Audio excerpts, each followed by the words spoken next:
8월 15일 광복절 오후 6시 반에서 8시까지 금융투자소득세 폐지를 위한 촛불 집회가 여의도 민주당사 앞에서 개최가 될 예정이고 대한민국의 투자자라면 누구나 참여가 가능하다.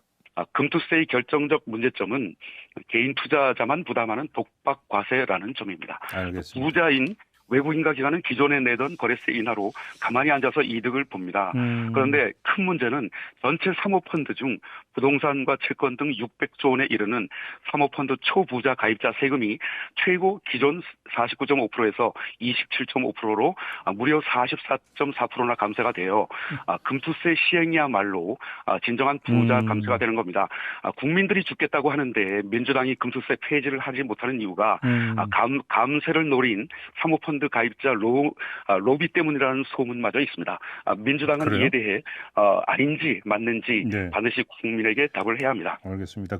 MBC 라디오 김종배의 시선 집중에 정의정 한투현 대표님께서 전화로 인터뷰를 한 내용이고요. 인터뷰 내용은 금투세를 왜 폐지해야 되는지 당위성에 대한 인터뷰였고, 금융투자소득세를 자세히 들여다보면 마치 증세 같지만 누군가는 엄청나게 유리한 감세 효과를 누리게 되는 건데, 한마디로 뒤에 더러운 꼼수가 있는 그런 법안이라는 겁니다.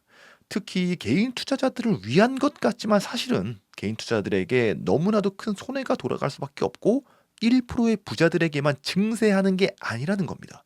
주식 투자자 100%가 모두 피해를 볼 수밖에 없는 법안이다. 인터뷰에서 가장 핵심이 되는 내용은 바로 민주당이 금투세를 폐지하지 못하는 이유인데, 감세를 노린 사모펀드의 로비 때문이라는 소문이 있다 라는 인터뷰 내용이 가장 핵심이 되는 내용인데, 한마디로 금투세는 증세가 아닌 감세가 핵심이며 감세의 주체는 사모펀드이고, 즉 애초부터 사모펀드의 이익을 대변하도록 설계가 된 사모펀드 감세라는 주장인 겁니다.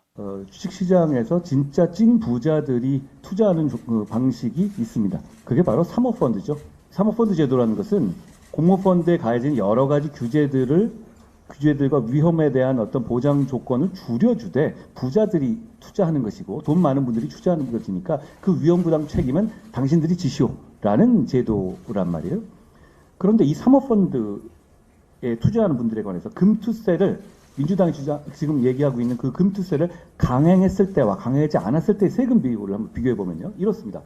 현재 사모펀드의 환매에 따른 이익은 배당소득으로 과세됩니다. 그러니까 종합과세 방식으로 최대 49.5%를 과세받게 됩니다.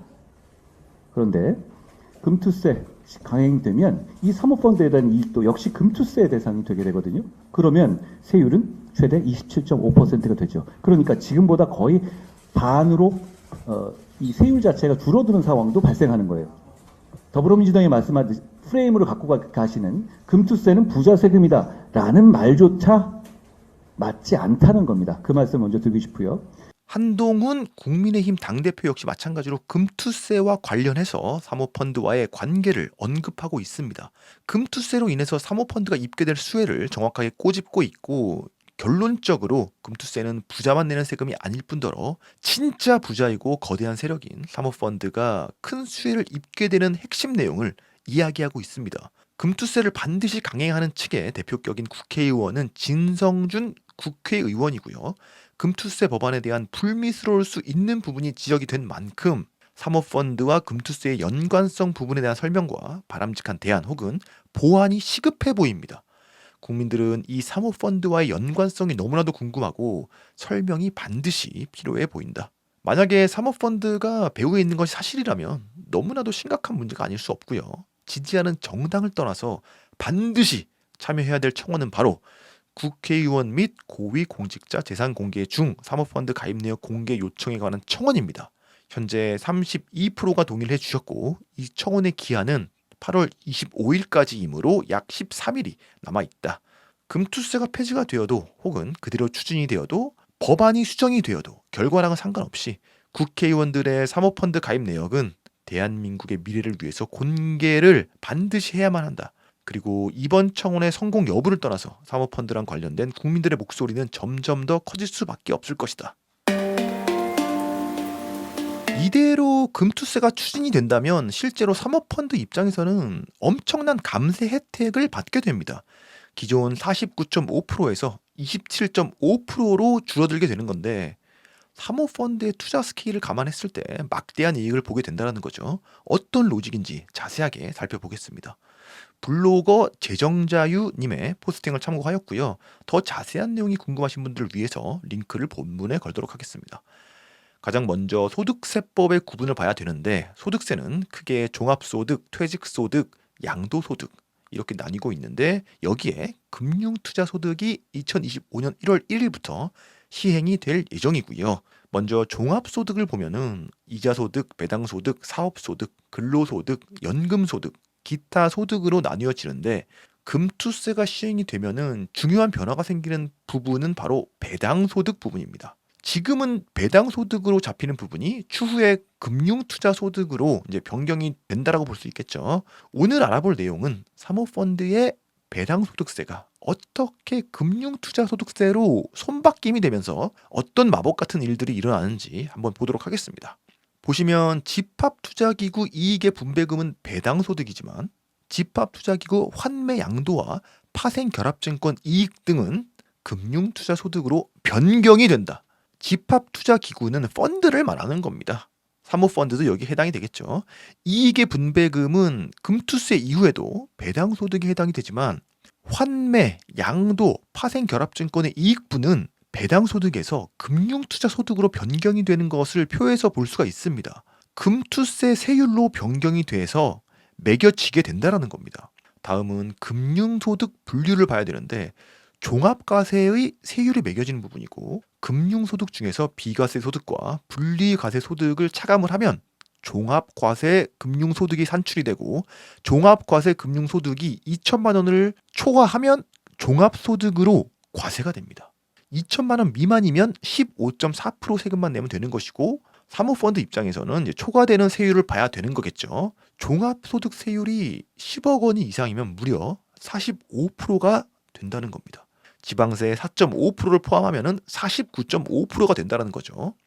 49.5라는 숫자가 바로 여기서 나온 겁니다. 금투세의 배후가 사모펀드라고 주장하는 근거가 바로 집합투자기구 이익 중에서 양도, 환매되는 부분이 배당소득세에서 금투세로 변경이 되기 때문이고 금투세 최고세율은 27.5%인 반면에 종합소득 최고세율은 49.5%이며 변경이 되면 세율이 큰 폭으로 하락하게 되고 유독 사모펀드만 기존 세율에 비해서 뚝 떨어진 세율로 큰 수혜를 보게 되는 결과가 바로 금투세의 디테일이기 때문에 금투세와 사모펀드의 연관성에 대한 의혹이 합리적인 의심이 아닐까라고 생각하는 겁니다.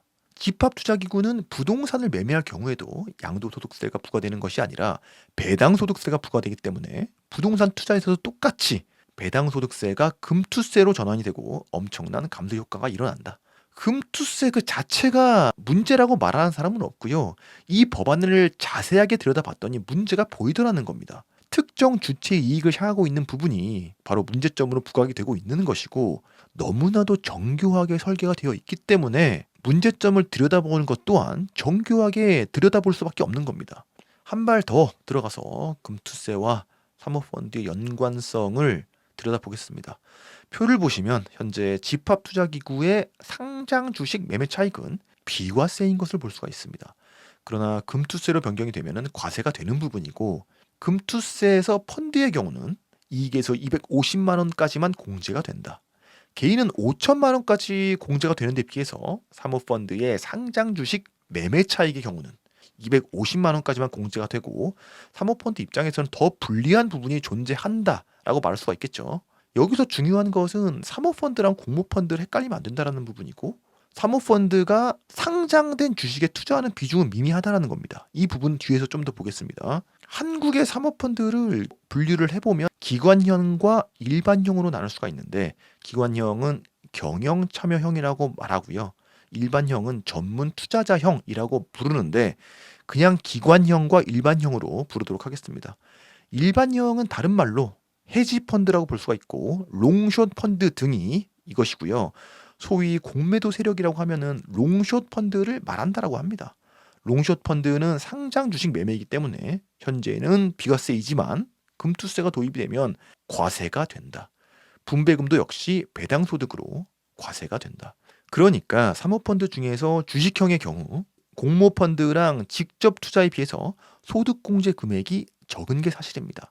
우려하고 있는 펀드런이 상장 주식 투자 쪽에서 발생할 수 있다라고 이야기하는 사람들의 내용이 바로 이 부분이고요. 근데 여기서 핵심이 되는 부분이 바로 이 주식형 이외의 펀드들인 건데, 환매랑 양도가 배당 소득에서 금융 투자 소득으로 전환이 되기 때문에 혜택을 보는 입장을 들여다봐야 되는 건데, 공모펀드랑은 다르게 사모펀드에서 주식형은 단 3%밖에 되지 않는 것이 핵심이라는 겁니다. 사모펀드의 규모를 보시면 총 623조 원 규모 중에서 주식형은 고작 19조 원밖에 되지 않는다는 것이고, 이것은 전체의 3% 수준이라는 겁니다.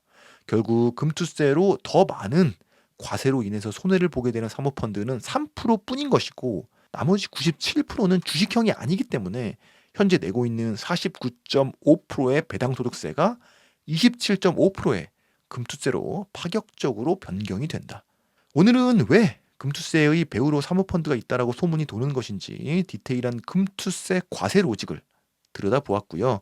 97%의 사모펀드의 세율이 낮아지는 금투세는 결코 부자 과세가 아닌 부자 감세라고 말할 수 있겠다.